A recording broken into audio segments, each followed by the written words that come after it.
Welcome to the Lucidez podcast, where I explore everything, because I believe in the infinite, unbounded potential within each of us.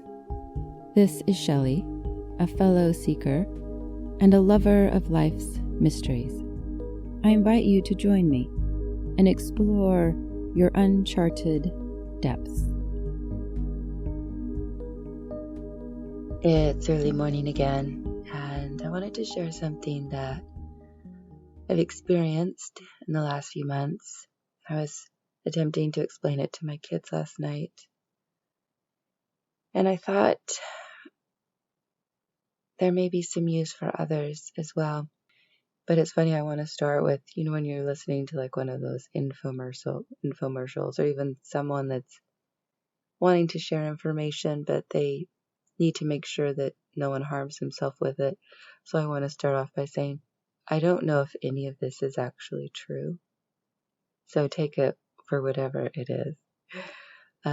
Because I don't. This is, as I said, I am sharing in real time what I'm learning and what I'm processing and what I'm experiencing. So I don't have any answers, and not that I would any time in the future. So take it for what you will. I want to explain something that I've mentioned before, but I'm beginning to understand it even more. So it was the 1st of December, and I knew I had a month before I needed to get on the witness stand for the pretrial. And there was no way, I just knew there was no way I could actually sit on the stand and testify. I was going to absolutely break down and cry, or I was going to scream in rage, or I was going to literally flee the room in fear. I would not be able to speak. I would be shaking and trembling so much. I couldn't emotionally, mentally, physically get on the stand. So I began in my meditations, and just throughout the day, I would just think about the energy of sitting on the stand. And when I say that, it was like I was being led, I was being told, I was being shown, this is the energy you need to be. So this is like the universe talking to me. This is the energy you need to be in order to sit on the stand and do what you need to do. And I would feel my energy, and I would feel how far away it was from that energy. And I could feel all these blockages between what I currently was, the 1st of December, and where I needed to be by January 2nd. And I had no choice. And I told a lot of people it's a good thing that I was checkmated, that I had no choice, because I had to get on the witness stand, meaning there were parts of me that were definitely going to die. It's kind of the checkmate analogy is, yes, things were going to die. They must die for me to get on that witness stand. And in the letting go and the dying of those things, I trusted that what needed to arise would arise in their place. And it did happen. So I spent, a month. Doesn't sound like much, but when it was every minute of every day, it's a very, very long month, focusing on the energy I needed to become in order to get on the witness stand.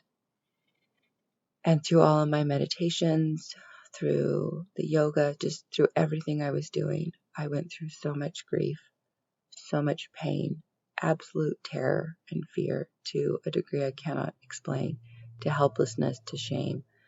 All of this just kept going through me and going through me and going through me and going through me. And I slowly, as I allowed myself to just truly experience it over and over and over, just as it arose. I wasn't doing this on purpose. This is just what was arising. And I didn't do anything but just experience it. Just here it is again. Here it is again. And I began to feel myself very, very slowly moving toward the energy of being on the witness stand. Now, I also began to understand there were weird interruptions and sometimes sort of disruptions to that process. And that came, sadly, when I talked to other people about it. And these are people that loved me and cared for me. What would often happen, though, is they would unconsciously or inadvertently insert their fears and their worries and their pains into my process. And so I would be kind of in a place where I could feel myself moving toward the energy I needed to be. I would speak to someone about the trial or the rape or just, something sort of associated with it. And suddenly I would go back and sit down to meditate, and I could feel that their worries and fears or pains were now included in mine. And it was like I had somehow taken on their burden as well as mine. And it wasn't done, there was no maliciousness in it, and I hadn't even really understood that it had happened. And so what I began to understand is the energy of my conversations affected who and how I was, and affected me being able to get on the witness stand. And it got to the point where I was so acutely attuned to myself and aware of myself and the energy I needed to be, that every conversation I realized began to matter. And this was like life and death. I don't know how else to explain it, but I knew I had to get on that witness stand. I mean, legally I had to, but also spiritually I had to. Like, this was the thing I had to do in my life. And so I realized I couldn't talk to anybody about it anymore. Just because everybody had an energy about it, and which is not wrong. There's nothing bad about this. But everybody had an energy about it, and it wasn't the energy of getting on the witness stand. Nobody else needed to get on the witness stand, just me. And so they could have the energies they had about it and move on with their life just fine. But I needed to do something very specific and particular. And because I didn't know anyone else that had done it or needed to do it, I quit talking to anybody about it. And I would just be very vague and just say, yes, I'm meditating. Yes, I'm having a hard time. But I wouldn't speak to anyone. And sometimes people will be like, do you need to talk about it? And I'd say no. And actually the last week before I went, I literally almost didn't see anyone or talk to anyone. I just was so isolated, just literally alone in my room all day, all night, just trying to make sure I could get myself on that stand. And I did. And I did exceptionally well, meaning I spoke, I was clear, I was concise, I was emotional to the point of where, like, you could see that there were a lot of emotions there, but I could speak. I did well. I did well. I should say I did what I needed to do, and I knew that when I got off the stand. I thought I did it. I did what I needed to do, what I've been called to do. And I'd say called to do by powers greater than me. So now in my life, I'm working toward other things. I still have the rape trial to do in August, but that's kind of on I would say it's just sitting next to me. It's just always next to me. It comes up at the most insane times. It's a little bit irksome, but I'm patient with it. But there are other things in my life that I'm working through that have stymied me, so to speak, for 15 years since the rape. And the same type of thing is happening where I can feel where I'm being called, where I'm being led. And I can feel the energy of what I need to become. And I can feel the energy of what I am right now. And same type of thing where I'll mention to someone something I'm working on, and they bring their fears, pains, woes, beliefs into it, their energy into it. And suddenly when I go to sit back down and meditate, or when I'm in a space again with myself, I realize, oh, I've kind of been distorted by their story, and I'm not as close to my own dream as I was before. So I've learned this from different teachers. I've heard from many different places, including just old fairy tales and stories about when you're growing something new, it's a small egg or it's an ember, and you have to protect it. If it's an egg, you can't let it be cracked. You've got to keep it warm. If it's an ember, you can't let the wind or water blow it out. You need to protect it and keep it too, soft, gentle breaths. Keep it too protected. So the thing that I'm growing again is inside of me, and I need to sort of protect my energy, so to speak. And so I found again that I'm not talking much about what I'm doing. And I'm not going to say it here. I need to protect that little egg, that ember, that part of me that's just barely growing. And only I know what that needs to be. And I have no idea what it looks like. I have no idea really what it's going to be, but I know how it feels. I know I know the energy I'm called to become. I know the energy I'm called to become. And that's what I'm moving toward, is becoming that energy. And I have to be very careful as I move through. Again, it's a lot of fear again. A lot of fear is coming up as I move toward this new energy. I have to let go of all the fears, the doubts, the insecurities, the negativity, and the pain. That's what's between me and what I'm becoming, which is surprising to me because there's not a lot of grief, which before, to get on the witness stand, there was so much grief that I had to move through. This new one is more about fear, pain, and negativity. And that's why I did that previous podcast about those. So as I'm moving through those to get to where I feel called to become, associated with that becoming is like an external manifestation or an external story. And that's what I'm holding close, is that manifestation, because when I tell people about what I'm trying to physically, what I'm manifesting in this physical world, that's what they have the judgment on. They have no judgments on actually the process of what I'm going through. So I have no idea what this podcast is about. It might not be true, but I'm definitely experiencing it in real time, in real life. These have been my last few months of understanding that there are often times where we feel called to move towards something. It has a specific energy. We need to change our energy to get from where we are to where we feel called.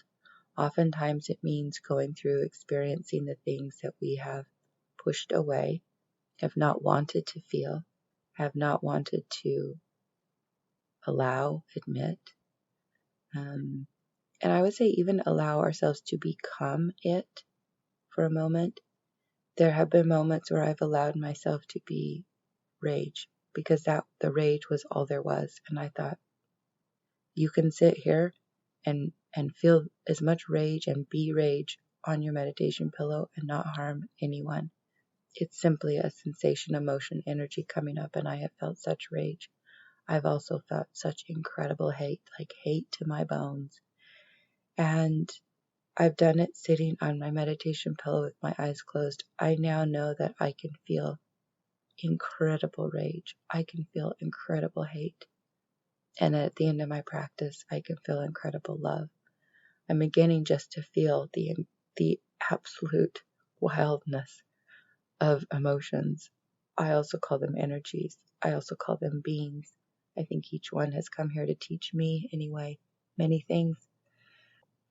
In my becoming what I need to become, I'm allowing and accepting that I'm all things. I'm experiencing and allowing myself to experience all things to the depths that they arise, meaning I'm not trying to take myself into rage. It is there. I'm not trying to take myself into hate. It is there. I'm just allowing it. But I'm also understanding that I need to tend. I need to hold that nest. I need to hold that egg. I need to hold that ember with a good deal of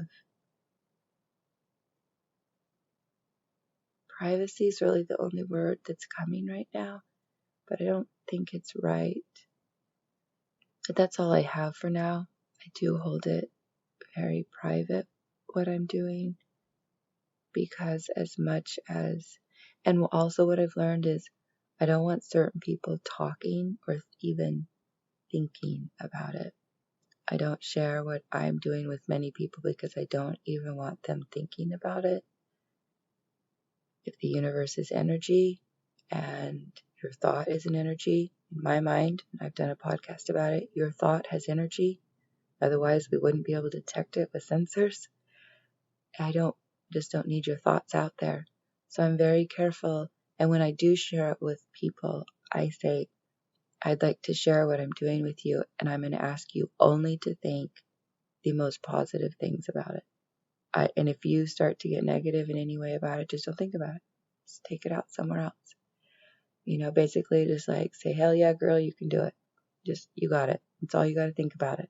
And then just go on with your day. Like, you don't have to think about it.